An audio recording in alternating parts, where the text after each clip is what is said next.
بکری پرسکون ہو گئی اور ٹانگیں پھیلا کر جگالی کرنے لگی۔ پھر اس نیک مسافر نے دعا کی، اے میرے اللہ، اس عورت کی بکریوں میں برکت عطا فرما اور اس لاغر و کمزور بکری کے تھنوں کو دودھ سے بھر دے۔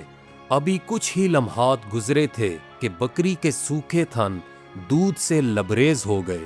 مسافر کے ساتھی نے عورت سے برتن لانے کو کہا۔ شر شر کی آوازوں سے دودھ کی دھاریں گرنے لگیں۔ یہ منظر دیکھ کر وہ عورت ہکا بکا رہ گئی، جیسے کسی خواب کو حقیقت میں بدلتے دیکھ رہی ہو۔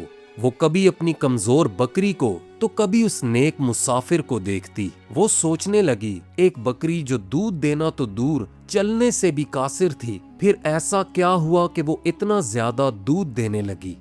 دیکھتے ہی دیکھتے برتن دودھ سے بھر گیا، لیکن بکری کا دودھ کم نہ ہوا۔ اس نیک مسافر نے سب سے پہلے اس خاتون کو دودھ پیش کیا، جس نے خوب سیر ہو کر پیا۔ پھر اس نے اپنے ساتھیوں کو دودھ پیش کیا۔ اس کے ساتھی کہنے لگے، پہلے آپ پئیں، مگر اس نے نہ پیا اور کہا کہ پلانے والا سب سے آخر میں پیتا ہے۔ جب سب دودھ پی چکے، تب اس نیک مسافر نے بھی اللہ کا نام لے کر دودھ پیا اور دیہاتی عورت کو دعائیں دیں۔ پھر اس نے دوبارہ دودھ کے برتن کو بھر دیا اور دیہاتی عورت کے حوالے کرتے ہوئے کہا، یہ دودھ اپنے شوہر کے لیے رکھ لو، جب وہ واپس آئیں تو انہیں پیش کرنا۔ اس کے بعد وہ مختصر سا قافلہ وہاں سے روانہ ہو گیا۔ وہ دیہاتی عورت ان کے جانے کے بعد حیرت کے سمندر میں غوطہ زن تھی۔ وہ حیرانی کے ساتھ ان مسافروں کو جاتے ہوئے تکتی رہی۔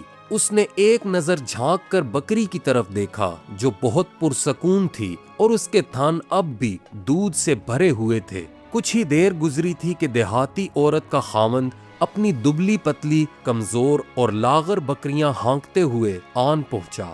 اس نے خیمے کے کونے میں دودھ کا بڑا برتن بھرا دیکھا تو حیرانی سے پوچھنے لگا، معبد کی ماں، یہ اتنا سارا دودھ کہاں سے آ گیا؟ بکریاں تو میرے ساتھ صحرا کے دور دراز علاقے میں تھیں۔ اب یہ نہ کہنا کہ یہ دودھ اس کمزور اور بیمار بکری نے دے دیا ہے۔ اس پر اس کی بیوی نے خوشی کا اظہار کرتے ہوئے کہا، آج تو کمال ہو گیا، بخدا ہمارے گھر کے سامنے سے خدا کے ایک برگزیدہ بندے کا گزر ہوا۔ اس کے ساتھ ایک اور ساتھی اور ایک راستہ بتانے والا آدمی بھی تھا۔ وہ زادے راہ کی تلاش میں خیمے کے اندر آئے اور کھانے پینے کے لیے کچھ مانگا، لیکن تم تو جانتے ہو یہاں نہ تو کچھ کھانے کو تھا اور نہ ہی پینے کو۔ ان میں سے ایک مسافر کی نظر ہماری لاغر بکری پر پڑی۔ نہ جانے اس مسافر کے ہاتھ میں کون سی ایسی برکت تھی کہ جب اس نے بکری کو ہاتھ لگایا تو وہ بے حساب دودھ دینے لگی۔ یہ نہ تو اس بکری کا اور نہ ہی میرا، بلکہ سب کچھ اسی مسافر کا کمال ہے۔ اس عورت نے واقعے کی پوری تفصیل اپنے شوہر کے گوش گزار کر دی۔ اس کا شوہر حیرت زدہ تو پہلے ہی تھا، اب پورا واقعہ سننے کے بعد اس کا تجسس مزید بڑھ گیا۔ اس نے اپنی بیوی سے کہا، مجھے ذرا اس کا حلیہ تو بتانا، جس آدمی نے بکری کا دودھ دھویا وہ کس شکل و صورت کا آدمی تھا؟ اس کی بیوی کہنے لگی، کیا بتاؤں، میں نے ایسا پاک و صاف چہرہ آج تک نہیں دیکھا تھا۔ میں نے ایک ایسے شخص کو دیکھا جس کا حسن و جمال نمایاں تھا، چہرہ روشن تھا، جسم نہ زیادہ بھاری نہ کمزور، اخلاق پاکیزہ تھے، بڑی بڑی آنکھیں اور آنکھوں میں گہری سیاہی، آواز بلند مگر کرخت نہ تھی۔ وہ مسافر جب خاموش ہوتا تو باوقار لگتا، گفتگو کرتا تو پرکشش، جیسے زبان سے موتیوں کی لڑی نکلتی چلی آ رہی ہو۔ پھر اس کے شوہر نے کہا، کچھ اور بھی بتاؤ۔ وہ دیہاتی عورت کہنے لگی، ان کا قد درمیانہ تھا، پاس سے دیکھو تو ایسا خوبصورت چہرہ کہ دیکھنے سے دل نہ بھرے۔ اس مسافر کے ساتھی اس کے ارد گرد گھیرا بنائے رکھتے تھے۔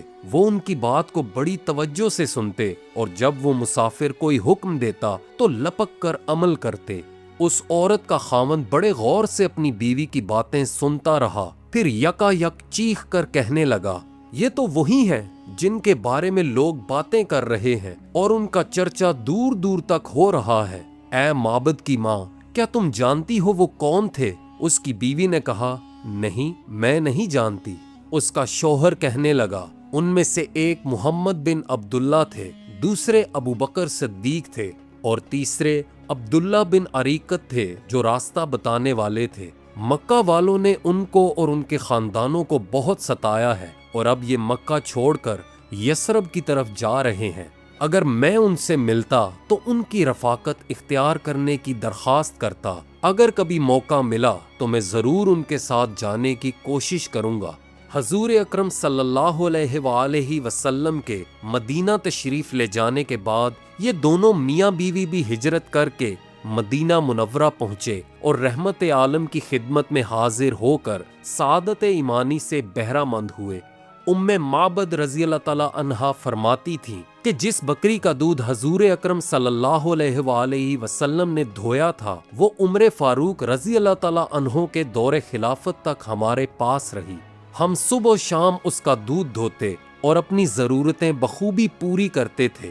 حضرت ام معبد وہ خوش قسمت خاتون ہے جو اپنی مہمان نوازی کی صفت کی بنا پر دیدار مصطفیٰ صلی اللہ علیہ وآلہ وسلم سے سرفراز ہوئیں اور اعلیٰ مرتبہ پایا۔ یہ وہ خوش قسمت صحابیاں ہیں کہ جنہوں نے سیرت طیبہ کی مختصر ترین لیکن جامع لفظی تصویر پیش کر کے سیرت نگاری کی تاریخ میں اپنا نام سنہری الفاظ سے رقم کروا لیا۔ یہ واقعہ صرف ایک معجزہ بیان نہیں کرتا بلکہ اللہ کے نیک بندوں کی برکت، مہمان نوازی اور ایمان کی طاقت کو بھی ظاہر کرتا ہے۔